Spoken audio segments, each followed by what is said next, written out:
क्या आप जानते हैं कि आपके आसपास एक ऐसा माया जाल बुना जा सकता है जो आपको धीरे धीरे भीतर से खोखला कर दे। एक ऐसी स्त्री जिसकी मीठी बातें अमृत जैसी लगती हैं, लेकिन उनके पीछे गहरे छल और स्वार्थ छिपे होते हैं।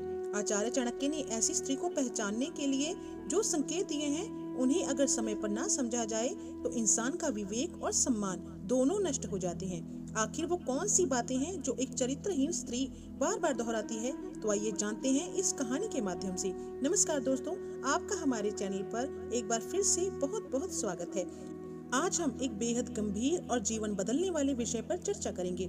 चाणक्य नीति के अनुसार किसी के बाहरी रूप से ज्यादा उसका चरित्र मायने रखता है। आज हम एक कहानी के जरिए उन 7 सबसे जरूरी बातों को समझेंगे जो एक धोखेबाज और चरित्रहीन स्त्री की पहचान होती है। इस वीडियो को अंत तक देखें, क्योंकि ये बातें आपके जीवन की दिशा बदल सकती हैं। मगध राज्य के एक समृद्ध नगर में विक्रम नाम का एक सेनापति रहता था।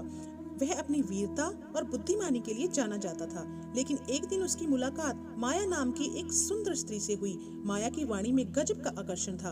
विक्रम उसके मोह पोष में ऐसा फंसा कि उसे सही और गलत का अंतर दिखना बंद हो गया। लेकिन जैसे जैसे समय बीता, विक्रम ने माया की बातों में कुछ अजीब संकेत देखे, जिन्हें चाणक्य ने चरित्रहीनता के लक्षण बताया है।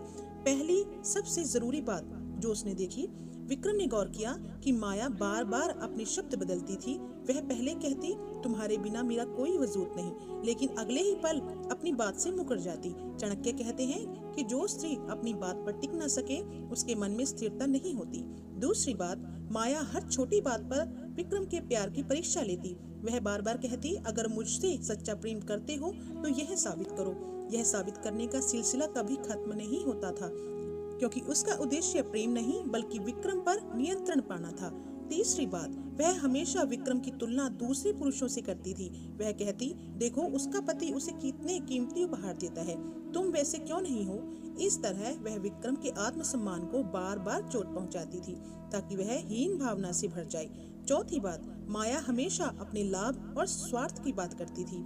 जब तक विक्रम उसे धन और सुख सुविधाएं देता, वह खुश रहती, लेकिन जैसे ही विक्रम व्यस्त होता, वह अचानक गायब हो जाती और वापस आकर कहती, तुम अब पहले जैसे नहीं रहे। यह केवल अपनी गलती छुपाने का एक तरीका था। पांचवी बात, वह अपने अतीत को हमेशा रहस्य बनाकर रखती थी। जब भी विक्रम उसके पुराने जीवन के बारे में पूछता, वह भड़क जाती और कहती, तुम मुझ पर शक कर रहे हो, अगर भरोसा नहीं है तो रिश्ता खत्म कर दो। सच को छुपाने के लिए वह गुस्से का ढाल की तरह इस्तेमाल करती थी। छठी बात, माया कभी भी विक्रम की तरक्की से खुश नहीं होती थी। उसे डर रहता था कि अगर विक्रम बहुत शक्तिशाली या आत्मनिर्भर हो गया तो वह उसके चंगुल से बाहर निकल जाएगा। इसलिए वह हमेशा उसे मानसिक रूप से परेशान रखती थी। सातवीं और सबसे जरूरी आखिरी बात, वह हमेशा खुद को पीड़ित दिखाकर दूसरों की निंदा करती। वह कहती, पूरी दुनिया मेरे खिलाफ है, कोई मुझे नहीं समझता। सहानुभूति पाकर वह विक्रम को अपने जाल में और मजबूती से बांध लेती।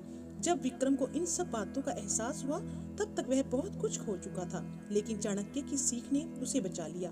आचार्य कहते हैं कि जो स्त्री एक पुरुष के प्रति निष्ठावान नहीं रह सकती, वह सबके प्रति झूठी होती है।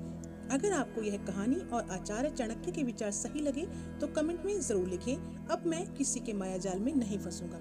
ऐसे ही जीवन से जुड़े रहने वाले ज्ञान के लिए इस वीडियो को लाइक और हमारे चैनल को सब्सक्राइब जरूर करें। मिलते हैं अगली वीडियो में, तब तक के लिए धन्यवाद।